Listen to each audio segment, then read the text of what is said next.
Terima kasih atas kesempatan yang diberikan. Saya Uni Kusumanto dengan NIM 1997-1033 dengan mata kuliah yaitu Pemerintahan dan Politik Lokal dengan dosen Uni Kapelen. Dengan ini saya memaparkan materi tentang partai politik lokal di negara kesatuan.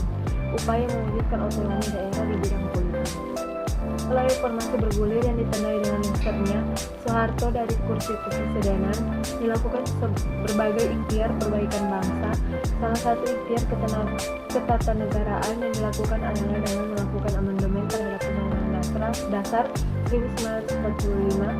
Sejak 1998 hingga 2001 terdapat 4 kali amandemen terhadap Undang-Undang Dasar 1945. Amandemen tersebut menyentuh beberapa persoalan fundamental ketatanegaraan, salah satunya tentang pembagian kekuasaan antara pemerintah lokal atau central government dengan pemerintah daerah local government. Dalam konteks itu, amandemen Undang-Undang Dasar 1945 melahirkan konsep otonomi daerah. Hal ini yang memunculkan gagasan untuk membentuk partai politik lokal di setiap daerah, selain terdapat beberapa alasan lain yang relevan dikemukakan dalam rangka mendukung gagasan pembentukan partai politik lokal ini.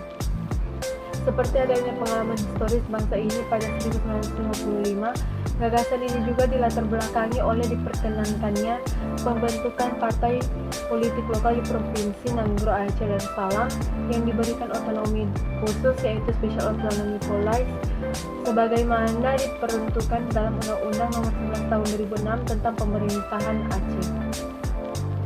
Pembentukan partai politik lokal di Aceh ini secara emosional mendorong daerah-daerah lain juga menuntut agar dapat membentuk partai-partai politik lokal untuk menganalisis sejauh mana kemungkinan lahirnya partai-partai politik lokal yang umumnya hanya di negara federal dapat dibentuk di negara kesatuan.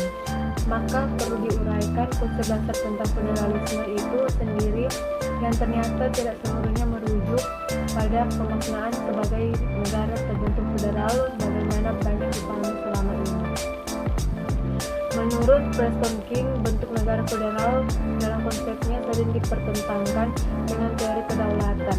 Teori kedaulatan sendiri dipopulerkan oleh Jean Bodin, Thomas Hobbes, Spinoza, dan Austin. Menurut Quist, devolusi kekuasaan dapat diartikan sebagai the delegation of central government powers to subordinate units.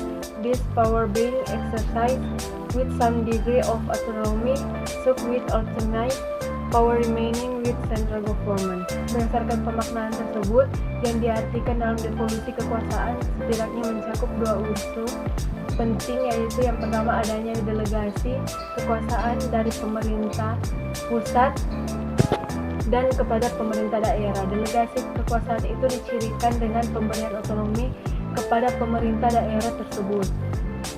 Secara teoritis, terdapat perbedaan antara devolusi kekuasaan dengan pembagian kekuasaan dalam negara federal.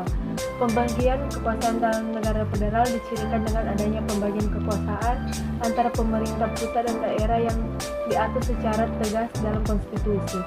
Berdasarkan konstruksi hubungan antara partai politik di tingkat pusat dengan partai politik daerah sekarang ini, maka konsep partai politik lokal ke depan hendaknya mempertegas pemisahan kewenangan yang sudah ada dalam berbagai peraturan perundang-undangan tersebut. Dari saya mengajak untuk teman-teman untuk bergabung di Universitas Pembangunan Indonesia Manado. Ada beberapa fakultas, salah satunya Fakultas Fisik atau Fakultas Ilmu Sosial dan Ilmu Politik. Terima kasih.